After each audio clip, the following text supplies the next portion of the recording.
नमस्कार, capital TV का खास शो राहुल का अग्निपथ देख रहे हैं आप। मैं हूं आपके साथ पूजा।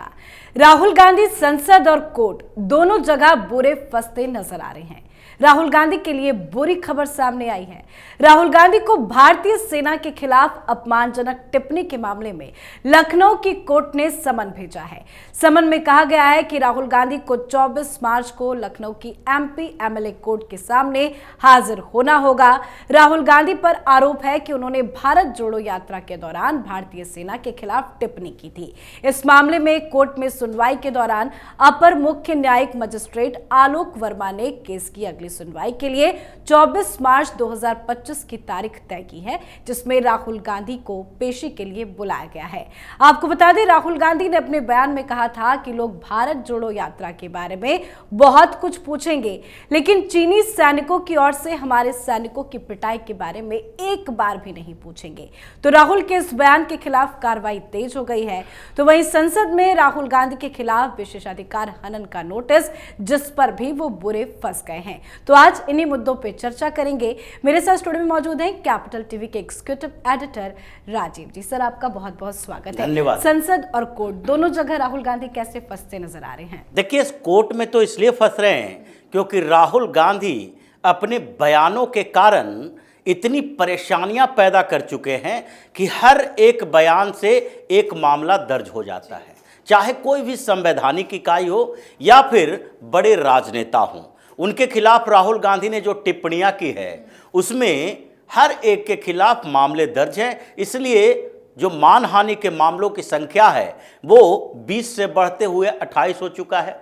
और उसके बाद अलग अलग संस्थानों के खिलाफ राहुल गांधी ने जो बातें की है उसमें भी कोर्ट में याचिका दायर की गई है। तो एक एक मामला सामने आएगा। जैसे सैनिकों की बात है, सेना के बारे में राहुल गांधी ने एक ही बार नहीं बोला बल्कि कई बार बोला है। और पहले जब ये भारत और चीन के सैनिकों के बीच के झड़प के बारे में बोले थे तो उस समय ये माना गया पॉलिटिकल टिप्पणी कर रहे हैं, अब सुधर जाएंगे।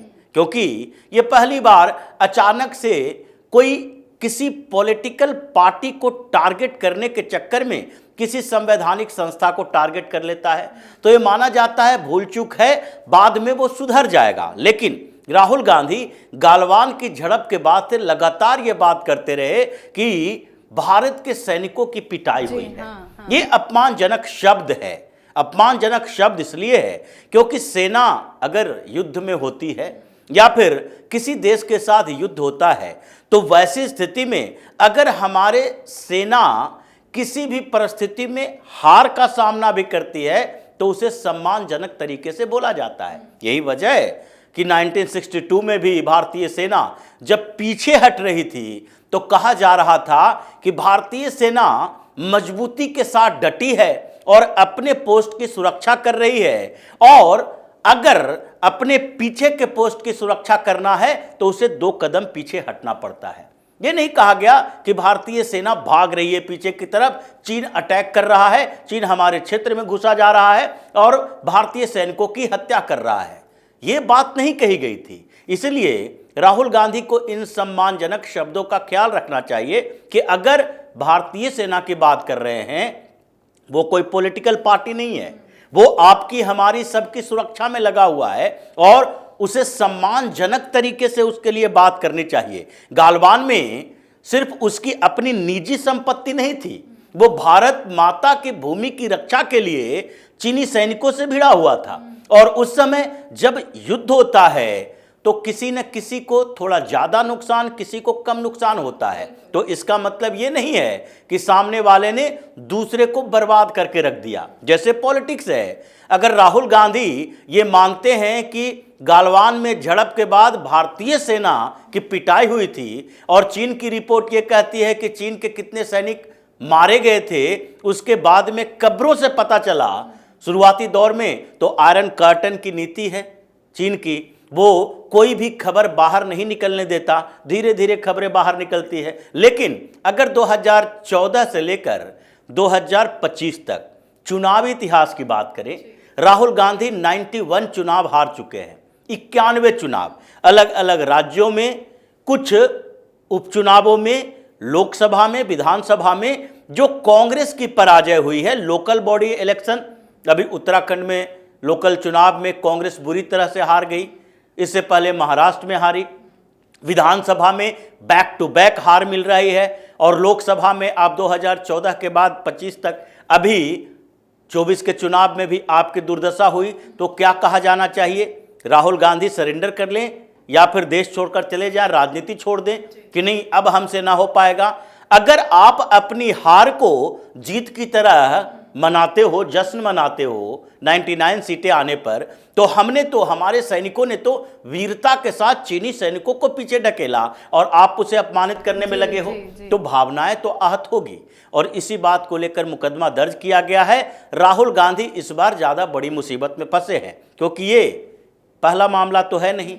इससे पहले सोनिया गांधी, राहुल गांधी सबके ऊपर FIR दर्ज हुआ। उससे पहले इनको अमित शाह को हत्यारा बोलने के मामले में समन आया हुआ है। रांची की अदालत का जो समन था उसे तो क्वैश कर दिया सुप्रीम कोर्ट ने, लेकिन सुल्तानपुर की अदालत में अभी भी वो मुकदमा चल रहा है। और उसी तरीके से संघ के मामले में पहले से राहुल गांधी महात्मा गांधी की हत्या के मामले में फंसे हुए थे। गौरी लंकेश को की हत्या के लिए संघ को जिम्मेदार ठहराया, उसके ऊपर भी केस है। लेकिन फिर से एक मुकदमा दर्ज हो गया जब डॉक्टर मोहन भागवत के बयान पर इन्होंने आपत्तिजनक बातें कही।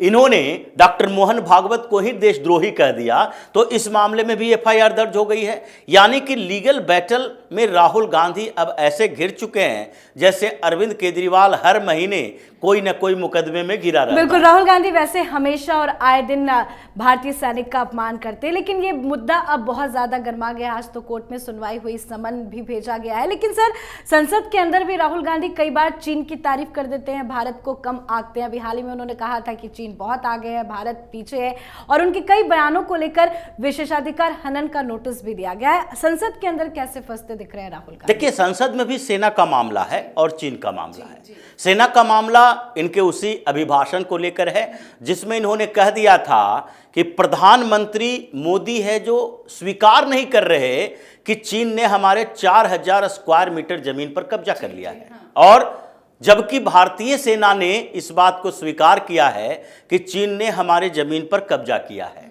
मतलब प्रधानमंत्री भारतीय सेना की बात नहीं मान रहे और भारतीय सेना प्रधानमंत्री को झूठा बता रहा है।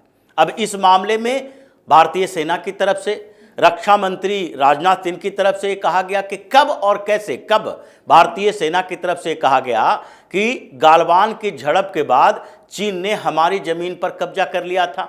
ये पेट्रोलिंग के अलग अलग पॉइंट की चर्चा हो रही थी जिसमें दोनों के बीच कन्फ्रंट्रेशन है और उसके लिए डायलॉग्स चल रहे थे, और लगभग ये मान लिया गया है कि जो यथास्थिति पहले से जो स्थिति थी उसी जगह पर हम आकर रुक गए हैं, और वो भी अपने क्षेत्र में पेट्रोलिंग कर रहा है, हम भी अपने क्षेत्र में पेट्रोलिंग कर रहे हैं। बस इस मामले में सेना की बात करके, यानी कि एक गृह युद्ध की स्थिति पैदा करने की कोशिश कि लोकतांत्रिक तरीके से चुनी हुई सरकार और सेना के बीच आप दुश्मनी पैदा कर रहे हो, ये भी एक मामला संसद में उठा है, उसको भी आधार बनाया गया है विशेषाधिकार हनन प्रस्ताव में। दूसरे स्तर पर इन्होंने कहा, चीन और भारत की तुलना करते हुए जिस तरीके से फिलिस्तीन जिंदाबाद का नारा लगाया था ओवैसी, आजकल राहुल गांधी चीन जिंदाबाद का नारा लगा रहे हैं। इन्होंने कहा प्रोडक्शन का लेवल, प्रोडक्शन के आधार पर चीन हमसे बहुत ज़्यादा है, बहुत आगे है, और हम रोजगार नहीं दे रहे, हमारे फैक्ट्रियां बंद हो रही है। जबकि अलग अलग सेक्टर में उदाहरण देकर निर्मला सीतारमण ने भी समझाया, पीयूष गोयल ने भी समझाया और बता दिया कि आप जो आधार बता रहे हो उसमें देखो 2014 से 24 तक का डेवलपमेंट, कि कितनी कंपनियां हमारे पास आई। केवल मोबाइल सेक्टर में ही 200 से ज़्यादा फैक्ट्री लग चुकी है, कंपनी लग चुकी है, जबकि उसकी संख्या 2 थी 2014 से पहले। हम सेकेंड लार्जेस्ट प्रोड्यूसर बन चुके हैं मोबाइल का। हम अपने जितने इस्तेमाल करते हैं, डिमांड हमारे यहाँ है, उसका 98% हम खुद से प्रोडक्शन करते हैं। तो ये मामला जो झूठ बोलने का है कि आपने आंकड़ों के आधार पर संसद को भरमाने की कोशिश की, तो इसमें भी विशेषाधिकार हनन का प्रस्ताव लाया जा रहा है। मतलब राहुल गांधी संसद के अंदर अब जाने से कतराते हैं, बोलने से कतराते हैं, इस बात के लिए कि हर बार जब इन्होंने बोला है तो इनके जवाब में कोई न कोई कमिटी में कंप्लेन हुआ है, चाहे एथिक्स कमिटी में हो या विशेषाधिकार हनन का नोटिस इनको दिया गया हो। तो इसलिए संसद के अंदर भी गिरे हैं, कोर्ट पर भी गिरे हैं, और बाहर में तो आजकल जो चल रहा है इंडी अलायंस के अंदर, क्योंकि राहुल गांधी ने एक बार स्वीकार कर लिया और मीडिया वालों ने प्रोपगेट करके इसको बता दिया, बार बार कहा कि देखिए राहुल गांधी ने केजरीवाल को हरा दिया, 14 सीटों पर हरा दिया। ऐसे मानो कि अरविंद केजरीवाल और प्रवेश वर्मा जो नई दिल्ली से चुनाव लड़ रहे हैं, अगर इस बार संदीप दीक्षित को 4,500 वोट मिल गया और प्रवेश वर्मा 4,000 वोट से जीत गए, तो इसका मतलब ये नहीं है कि पिछली बार कांग्रेस 0 वोट लेकर आई थी नई दिल्ली में। पिछली बार भी कांग्रेस 35 से 3800 के बीच वोट लेकर आई थी, और इस बार संदीप दीक्षित 4500 वोट लेकर आए हैं। जीत का अंतर 4000 है। पिछली बार 41,000 वोट मिला था अरविंद केजरीवाल को, इस बार घट के 25,000 हो गया। तो आप क्या कर रहे हो? मीडिया वाले भी राहुल गांधी को निशाना बना रही है कि देखो भाई, राहुल गांधी केजरीवाल को हरा दिए, आगे राहुल गांधी दूसरे जगह पर इंडी अलायंस के पार्टनरों को हराएंगे, तो उसमें भी चारों तरफ से राहुल गांधी को दबोचने की कोशिश कर रही है। यानी कि अभी वो अकेला पड़ा है, अलग थलग पड़ा है। और जो अभी अरविंद केजरीवाल सामने आ रहे हैं, क्योंकि चुनाव के समय केजरीवाल ने भी मुद्दा उठाया, राहुल गांधी ने भी उठाया। तो केजरीवाल ने मुद्दा क्या उठाया? नेशनल हेराल्ड में राहुल गांधी, सोनिया गांधी गिरफ्तार क्यों नहीं हो रही हैं। और अब जब ये बार बार कहा जा रहा है कि राहुल गांधी ने हरा दिया दिल्ली में, अब पंजाब में ऑपरेशन पंजा चला रहे हैं, तो अरविंद केजरीवाल सड़क पर आने वाला है, आरटीआई करवाने वाला है कि नेशनल हेराल्ड के केस में अब तक क्या हुआ, राहुल गांधी की नागरिकता के केस में अब तक क्या हुआ। क्योंकि ये तो एक्सपर्ट है, शुरुआत ही आरटीआई से किया है, शुरुआत ही लीगल फाइट से किया है, और इसलिए अब राहुल गांधी और केजरीवाल की जो लड़ाई है ये केवल पॉलिटिकल नहीं रहेगी, बल्कि ये दोनों एक दूसरे के खिलाफ हैं। तो अरविंद केजरीवाल अपना बदला लेने की कोशिश कर रहा है, और वो भी प्लान बना रहा है कि चुनाव में तो हमने मुद्दा उठाया, अब सीधे तौर पर नेशनल हेराल्ड में राहुल गांधी की गिरफ्तारी को लेकर प्रदर्शन करेंगे, मोदी सरकार से मांग करेंगे, और इनकी नागरिकता पर जो सवाल उठ रहे हैं उसके खिलाफ याचिका दायर करेंगे, आरटीआई करेंगे कि राहुल गांधी की नागरिकता अब तक जो दिल्ली हाई कोर्ट हो या इलाहाबाद हाई कोर्ट हो, उसमें प्रोग्रेस रिपोर्ट क्या है और आगे कितने दिनों में इसका फैसला आएगा। बिल्कुल सर, बहुत बहुत धन्यवाद सर समझाने धन्यवाद। के लिए। तो एमपी एमएलए कोर्ट एक स्पेशल कोर्ट होती है जो सांसदों और विधायकों के खिलाफ मामलों को लेकर सुनवाई करती है, जो राहुल गांधी के बयान के खिलाफ तेजी से कार्रवाई करती हुई नजर आ रही है। समन भी भेज दिया गया है, अब राहुल गांधी को कोर्ट में जवाब देना होगा। साथ ही संसद में भी राहुल गांधी बुरे फंसे हैं। बीजेपी सांसद ने उनके खिलाफ विशेषाधिकार हनन प्रस्ताव का नोटिस दिया है। अब कार्रवाई की मांग तेजी से बढ़ रही है। एक बार फिर से राहुल गांधी की सांसदी पर भी खतरा मंडरा रहा है। तो इस पर आपकी क्या कुछ राय है, कमेंट करके लिखिएगा। देखते रहिए कैपिटल टीवी। नमस्कार।